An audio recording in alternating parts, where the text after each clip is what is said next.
नमस्कार. दुपारचे 3 वाजता आहेत. बुलेटिनमध्ये तुम्हा सर्वांचं स्वागत. मी कल्याणी दीक्षित. बुलेटिनची सुरुवात एका ब्रेकिंग न्यूजनं.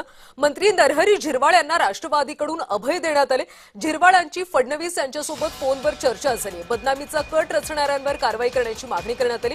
पक्ष कारवाई करणार नाही अशी सूत्रांची माहिती. या संदर्भात अधिकची माहिती घेऊयात आमच्या प्रतिनिधी ज्योत्स्ना गंगणे यांच्याकडून. ज्योत्स्ना, खरं तर काही दिवसांपूर्वी झिरवाळ यांचा एक व्हिडिओ समाज माध्यमांवर अतिशय व्हायरल झाला होता. आता या सगळ्या प्रकरणावर पक्ष कुठलीही कारवाई करणार नाही अशी माहिती मिळते. बरोबर आहे. नरहरी झिरवाळचा एक व्हिडिओ जो आहे तो सध्या सोशल मीडियावर. झिरवाळ यांची फडणवीस यांच्यासोबत फोनवर चर्चा झाल्याची माहिती मिळते. पक्षानं त्यांना अभय दिल्याचं कळतंय. बदनामीचा कट रचणाऱ्यांवर कारवाई करण्याची मागणी करण्यात आली. दरम्यान राष्ट्रवादी पक्ष कोणतीही कारवाई करणार नाही अशी आता सूत्रांची माहिती मिळते.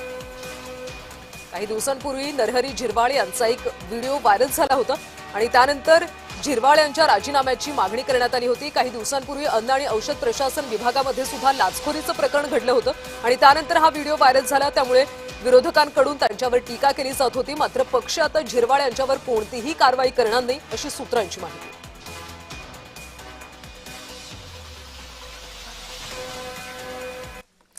सध्या सुषमा अंधारे बोलतायत. आपण थेट जाऊयात. पण मला जे मांडायचं होतं त्याच्यामध्ये मला नाशिकच्या काही पोलीस अधिकाऱ्यांबद्दल त्यांच्याशी बोलायचं होतं. नाशिक जिल्ह्यातले काही पोलीस अधिकारी जे त्याच्या